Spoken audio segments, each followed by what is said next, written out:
After review of this report, the board then holds that these challenges will require further review of KEMSA around 3 key areas. The first one being the structure of KEMSA.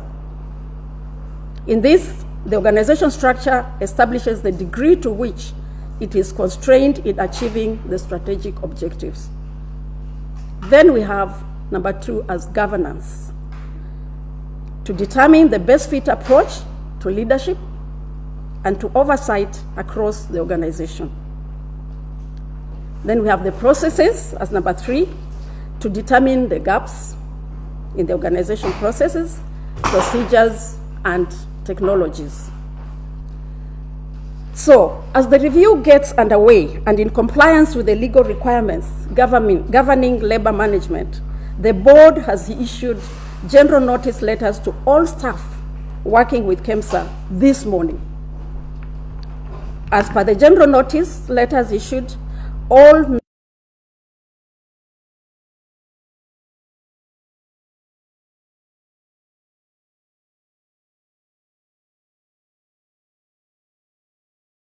have been notified, appointed, and mobilized to ensure seamless operations in the intervening period.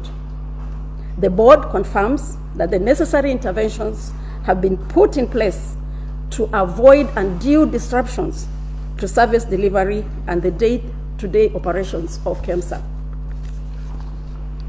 The release of all staff to work from home is a procedural formality to facilitate the review of the organizational structure, and this will be undertaken expeditiously to ensure that the staff complement is fit for purpose and within the approved staff establishment levels.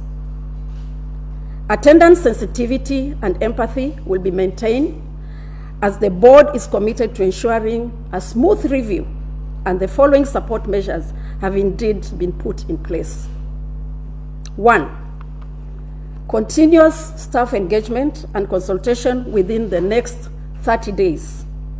This will ensure departmental and team engagements are undertaken, and will ensure communication of internal meeting schedules and communication with staff through official channels and through the relevant supervisors. Number 2, commitment to inclusivity. All staff will be engaged and appraised. They will all be engaged and appraised throughout the notice period. And then there's the issue of psychosocial support, which the board has taken into consideration, and the necessary counseling and psychological support will be availed to all staff with no exception. The board is committed to facilitating the necessary reforms to ensure that KEMSA challenges are sufficiently addressed.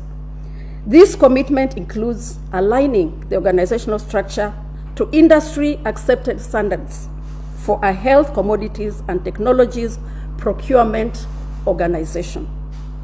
It also calls for the introduction of global best practices, which include acceptable span of control, transparent reporting relationships and command structures, compounding related functions for strengthened accountability, and finally, a redetermination of optimal staffing levels and norms.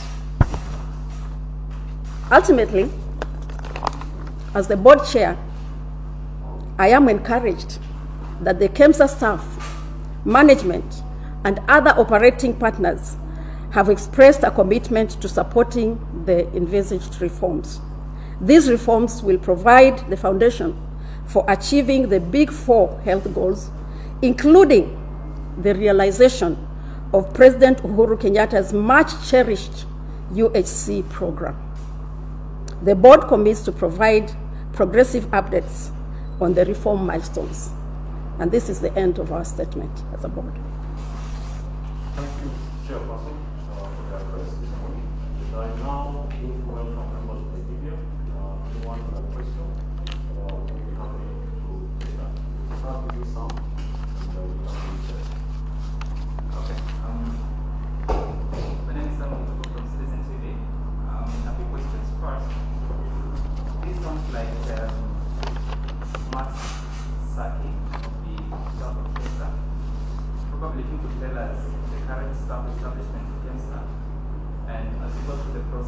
how many will be affected, and in the meantime, who will be doing the work of those that are leaving.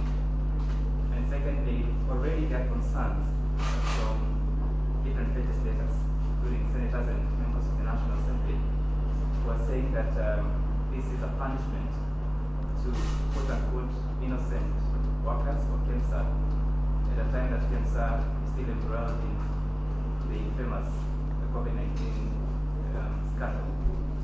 How do you respond to that, even as they threaten to take matters to court, even as you steer this reform agenda? Thank you. Your name is? Sam from Citizen. From Citizen. Thank you very much for those issues. And indeed, you have raised various issues. One is on staff levels, and wondering whether this will be mass sacking and whether this will be a punishment to our staff, which will affect maybe innocent people. And also, you're looking at a possible court process that might be involved.